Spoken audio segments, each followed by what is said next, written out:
स्वागत है आप सबका मेरे चैनल पे। तो जी आज है पहला दिन नवरात्रि का। सबसे पहले नवरात्रि की ढेर सारी शुभकामनाएं। माता रानी आप लोगों के ऊपर, आपके फैमिली के ऊपर, आपके परिवार के ऊपर ऐसे ही अपनी कृपा बनाए रखे, सदा अपनी आशीर्वाद बनाए रखे।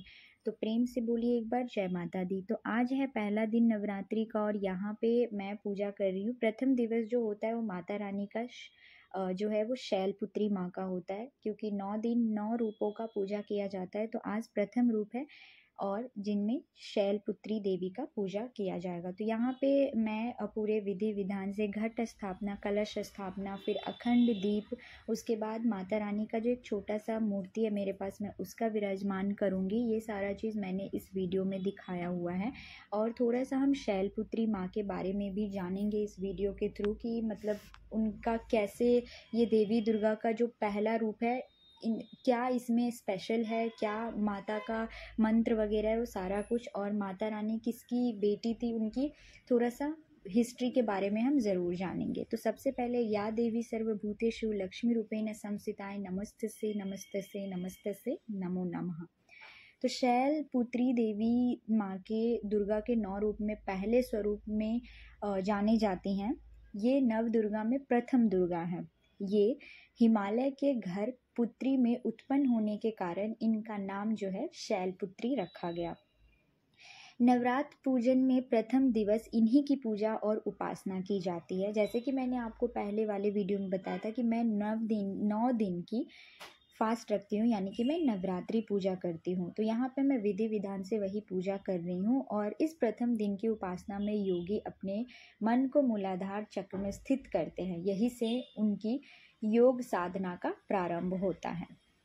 अगर कथा के बारे में हम बात करेंगे तो इसमें एक बहुत ही सिंपल कथा है। जो माता पार्वती के पिताजी थे प्रजापति दक्ष, उन्होंने एक टाइम पे बहुत बड़ा यज्ञ रखे थे, जिसमें उन्होंने सारे देवी देवताओं को निमंत्रित किए थे उस यज्ञ में शामिल होने के लिए। लेकिन उन्होंने पार्वती जी के पति यानी कि भगवान शंकर जी को उन्होंने यज्ञ में आमंत्रित नहीं किया था, जिसे सती सुनी, मतलब जब सती माता सुनी कि उनके पिताजी ने यज्ञ किया और सारे देवी देवताओं को बुलाया गया है और वहाँ पे मतलब भगवान शंकर को आमंत्रित नहीं किया गया है, तो इससे वो थोड़ा बहुत दुखी हुई और वो बहुत इच्छा जताई कि नहीं, मुझे जानना है कि उन्होंने क्यों नहीं शंकर भगवान को, यानी कि शंकर जी को, शिव जी को उस यज्ञ में बुलाया गया है। तो वो जानबूझ करके उस यज्ञ में जाने के लिए मतलब बहुत ज़्यादा जिद करने लगी कि नहीं, हमें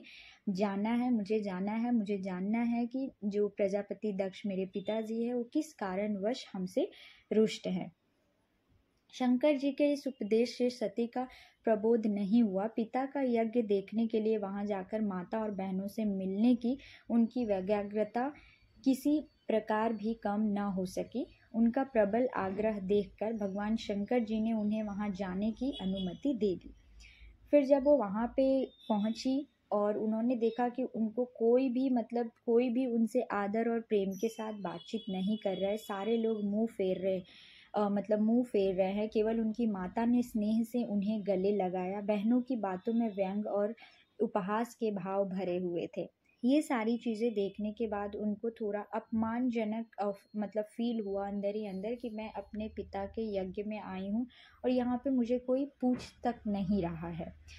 तो ये सारी चीज़ें देखने के बाद जो है वे अपनी पति भगवान शंकर के इस अपमान को सह न सके। उन्होंने अपने उस रूप को तत्क्षण वही योगाग्नि द्वारा जलाकर भस्म कर दिया। वज्रपात के समान इस दारुण दुखद घटना को सुनकर शंकर जी ने क्रोध में आकर के अपने गणों को भेजकर दक्ष के उस यज्ञ का पूर्णतः विध्वंस करा दिया। सती ने योगाग्नि द्वारा अपने शरीर को भस्म कर अगले जन्म में शैलराज हिमालय की पुत्री के रूप में जन्म लिया और इस बार वे शैलपुत्री के नाम से जानी जाती हैं।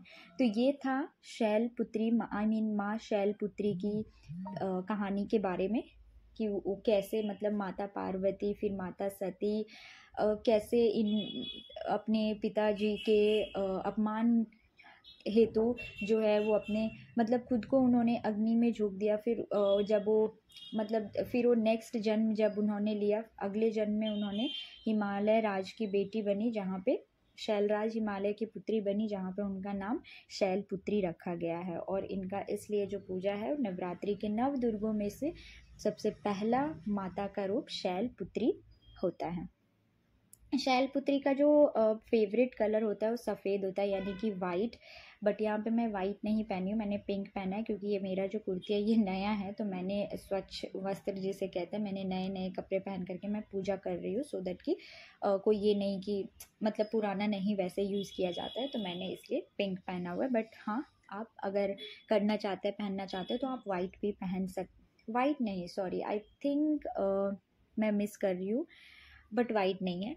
उसके अलावा जो है माता रानी को आप गाय का शुद्ध घी का भोग लगा सकते हो। शुद्ध घी मतलब शुद्ध घी से बनी हुई मिठाई, या आपको सिर्फ घी का भोग लगाना है तो आप घी का भोग भी लगा सकते हो। यहाँ पे मैंने शुद्ध घी का भोग लगाया था, और बनाना भी चाहे मतलब केला का भी भोग लगाया था माता रानी का। तो वहाँ पे आप देख पा रहे होंगे कि साइड में मैंने जौ और कलश स्थापना भी कर दिया है, उसी के ऊपर मैंने लोटा में कलश को वहाँ पे स्थापित कर दिया है। कहा जाता है कि जितना मतलब शक्ति जो है प्रतिमा में नहीं होती, वो सारी शक्ति इस कलश में होता है। इस कलश का एक अलग ही महत्व है। कहा जाता है कि अगर फर्स्ट डे आपने कलश बिठा दिया तो उसको फिर बाद में आप ऐसे जगह पे रखो सो दैट कि वहाँ पे आप बार बार टच ना करो, आप उसको हिलाओ नहीं, मतलब वो बिल्कुल भी शेक नहीं होना चाहिए, क्योंकि उसमें 9 दिन जो है माता रानी का मतलब उसी में वास रहता है। पूरी शक्ति जो है ना माता रानी का, वो सारा का सारा शक्ति उसी कलश में रहता है। तो आप देख पा रहे होंगे मेरे वीडियो में मैंने एकदम कॉर्नर में जो है एक जगह चुन करके, और वहाँ पे मैंने जौ का जो वो मिट्टी का बर्तन है उसमें मैंने मिट्टी डाला। फिर उसके बाद मिट्टी में जो जौ मैं लेकर के आई थी, जौ को पानी में भिगो करके, और फिर मैंने उसी मिट्टी में जौ को मिला दिया। उसके ऊपर मैंने कलश स्थापित किया है, जो तांबा का लोटा है, जिसमें मैंने गंगा जल उसके बाद 2 इलायची, 2 लौंग, सुपारी, हल्दी, 1 सिक्का, अक्षत, और उसके ऊपर से 9 आम के पत्ते, 5 पान के पत्ते, उसके ऊपर प्लेट के ऊपर चावल यानी कि अक्षत अखंड रहना चाहिए, टूटा हुआ नहीं रहना चाहिए। टूटा हुआ वैसे भी यूज़ नहीं करते हैं। और उसके ऊपर से जो है नारियल में आप चुंदरी बांध सकते हो, रेड या येलो। वैसे तो माता रानी का फेवरेट कलर रेड होता है, तो आप रेड जितना यूज़ करेंगे माता रानी उतना आपके ऊपर प्रसन्न होती हैं, क्योंकि उनका वो फेवरेट चीज़ है, मतलब फेवरेट कलर है। तो आप जितना मतलब नवरात्रि के टाइम में रेड यूज़ करेंगे ना, उतना मतलब अच्छा लगता है माता रानी का, क्योंकि वो फेवरेट है। जैसे कि माता रानी 9 दिन आप अरहुल यानी कि जैसे हम हाइबिस्कस कहते हैं, अरहुल का फूल, हाइबिस्कस फ्लावर जो है माता रानी को आप समर्पित कीजिए डेली। एटलीस्ट नहीं भी है आपके यहाँ तो आप कहीं से जुगाड़ कीजिए, 1 या 2 ज़रूर माता रानी को समर्पित कीजिए, क्योंकि माँ दुर्गा का जो है नव रूप में जो माँ दुर्गा है, उन सब का जो फेवरेट पुष्प कहा जाता है, जो मन पसंदीदा फूल कहा जाता है, जिनसे माता रानी प्रसन्न होती है, वो अरहुल का फूल है। तो मैं तो यही सजेस्ट करूँगी कि अगर नहीं पता होगा किसी को तो डेफिनेटली आप लोग नहीं भी कभी रोज़ नहीं चढ़ा सकते कोई बात नहीं, लेकिन नवरात्रि के टाइम में, यानी कि नवरात्रि 2 बार होता है साल में, 1 बार होता है चैत में, दूसरा बार आश्विन में। तो चैत के टाइम में भी आप अरहुल का फूल ज़रूर माता रानी को समर्पित करें, क्योंकि माता रानी उस फूल से बहुत ज़्यादा ही प्रसन्न होती है। तो मैं यहाँ पे अरहुल का फूल भी लाई थी, अरहुल का फूल का मैंने माला बनाया, और सारे अरहुल का फूल मैंने माता रानी को समर्पित किया। ये जो यहाँ पे मैं कुछ ड्रेस दिखा, मतलब आप लोग को रेड दिख रहा होगा, मैंने ज़्यादातर सारा चीज़ रेड ही यूज़ किया है, मैं रेड ही यूज़ करती हूँ। मैं माता रानी का चुंदरी मैं रेड लाई थी, और ये मुझे बहुत सुंदर सा माता रानी का लहंगा मिला था। तो मैं माता रानी का लहंगा लेकर के आ चुकी हूँ, जिसमें उनको मतलब इतनी ज़्यादा सुंदर लग रही थी माता रानी की, मैं बता नहीं सकती हूँ। आपको दिख भी रहा होगा कि बहुत लंबी लग रही है, वो पहनाने के बाद ना वो बहुत लंबी लग रही थी। माता रानी तो मेरे यहाँ प्रतिमा उनका छोटा ही है, लेकिन लहंगा पहनाने के बाद वो बहुत लंबी लग रही थी। उसके अलावा मैंने उनके दुपट्टा डाल दिया। फिर मम्मी यहाँ पे वो भी मेरी हेल्प कर रही हैं, क्योंकि उनका भी आज डे 1 का फास्ट था। तो मम्मी मेरी प्रथम दिन फास्ट करती हैं, और फिर अष्टमी को फास्ट करती हैं। अष्टमी को फास्ट करके नौमी को जो है पारण, मतलब पारण वो सुबह में नहीं करती हैं। नौमी में हम पहले 9 कन्याओं को खाना वगैरह खिला करके उनकी विदाई करके फिर मम्मी नमक खा लेती है, और मैं दशमी को मतलब नमक अपना ये फास्ट खोलती हूँ। तो यहाँ पे मैं माता रानी को लहंगा पहना दी और वही मैं और मम्मी देख कर के बहुत खुश हो रहे थे और हंस भी रहे थे कि कितनी सुंदर लग रही है माता रानी ये रेड रेड लहंगा में, और इतनी ज़्यादा प्यारी लग रही थी कि बता नहीं सकती। और यहाँ पे देखिए रेड कलर का चुंदरी भी मैंने उड़ा दिया और मेरी दुल्हन यानी कि हमारी प्यारी सी दुल्हन माता रानी, छोटी सी क्यूट सी माता रानी रेडी हो गई हैं। बहुत सुंदर लग रही थी। तो यहाँ पे सब कुछ उनका जो है सेट हो गया, मतलब रेड रेड हर एक चीज़ रेड है तो बहुत मतलब कुछ अलग ही अट्रैक्टिव वो लग रही थी। फिर उसके बाद जो बगल में है वो मैं फ़ोटो फ्रेम है मेरे यहाँ दुर्गा जी का, तो उनके लिए भी मैं नया चुंदरी रेड कलर का लेके आई थी, तो उनको भी मैंने रेड चुंदरी जो है उड़ा दिया। उसके बाद वो बगल में शंकर भगवान, गणेश भगवान, मतलब शंकर जी की पूरी फैमिली, पार्वती जी, शंकर जी, गणेश जी, नंदी भगवान, वहाँ पे उनको भी मैंने कपड़े डाल दिए क्योंकि मंदिर साफ़ किया था तो सारे भगवान का पोशाक जो है मैंने धो दिया था। फिर सूखने के बाद उनको हमने मतलब चढ़ाया, मतलब पहनाया। उसके बाद गणेश भगवान की सबसे पहले तो पूजा गणेश भगवान की ही करते क्योंकि विघ्नहर्ता वही है, सो दैट कि कोई भी पूजा में विघ्न ना आए, तो सबसे पहले हम गणेश भगवान की पूजा करते हैं। अगर आप लोगों के पास गणेश भगवान की प्रतिमा होगा तो आप लोग गणेश भगवान की प्रतिमा की पूजा कर सकते हैं।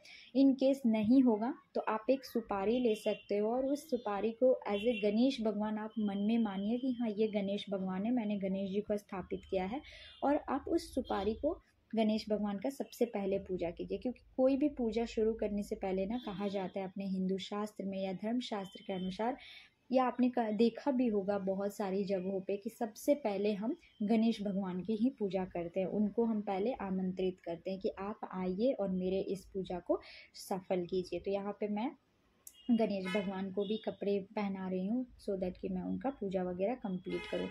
माला भी लाई थी क्योंकि दुर्गा जी, मतलब नवरात्रि में तो माँ दुर्गा का सब कुछ नया नया होना चाहिए, तो मैं सब कुछ चेंज कर देती हूँ। भले प्रतिमा फ़ोटो वगैरह वही रहता है, लेकिन उनका जैसे ड्रेस हो गया, उनका जैसे ज्वेलरी हो गया, वो सारा कुछ मैं चेंज कर देती हूँ। उसके बाद माता रानी को जो है हम श्रृंगार का सामान भी अर्पित करते हैं। श्रृंगार का सामान में जैसे हो गया सिंदूर हो गया, बिंदी हो गया, चूड़ी हो गया। फिर चूड़ी भी आप लाल या हरा ले सकते हैं। फिर मैं मतलब यहाँ पे भी मैंने लाल ही चूड़ी लिया हुआ है। सिंदूर, बिंदी, काजल, मेहंदी, मतलब आपको जो जो चढ़ाना है माता रानी को श्रृंगार के रूप में आप वो चढ़ा सकती हैं या चढ़ा सकते हैं। और यहाँ पे मैं सारा कुछ वही एडजस्ट कर रही हूँ मंदिर में, क्योंकि आज डे 1 था, मतलब डे 1 है पूजा का, तो इसलिए थोड़ा सा टाइम लगता है फर्स्ट डे पूजा करने में, क्योंकि हर एक चीज़ आपको अच्छे से करना है। अखंड ज्योत से लेकर घट स्थापना से लेकर प्रतिमा को विराजमान करने तक बहुत सारी चीज़ों में, इन सब चीज़ों में मतलब ऑलमोस्ट मुझे 3-4 घंटे पूजा करने में तो लग गए थे।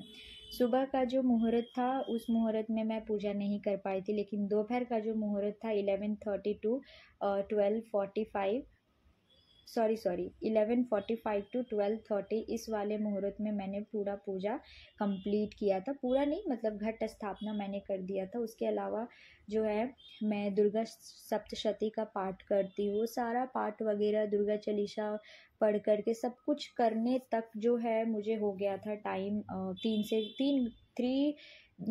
आवर्स, यानी कि 3-3.5 घंटे मुझे पूजा कंप्लीट करने में लग गए थे। तो यहाँ पे मैं दीप वगैरह जला रही हूँ। फाइनली मेरा पूजा अभी कंप्लीट होने वाला है।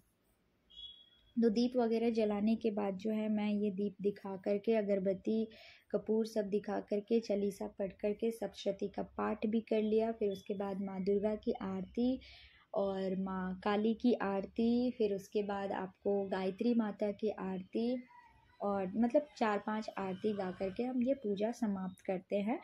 और इसी के साथ जो है आपको शाम की मतलब संध्या का जो आरती है उसका भी वीडियो मैं अपलोड कर दूँगी इस वीडियो के बाद। तो ये पार्ट 1 है, तो इस मेरे चैनल को ज़रूर सब्सक्राइब कीजिएगा अगर आप मेरे चैनल पर नए हो तो, और वीडियो पसंद आया होगा तो वीडियो को लाइक भी कीजिएगा, कमेंट भी कीजिएगा, और मेरे इस वीडियो को ज़रूर शेयर कीजिएगा अपनी फैमिली में।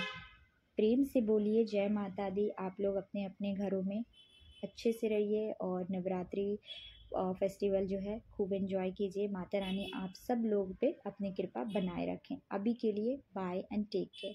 जय माता दी।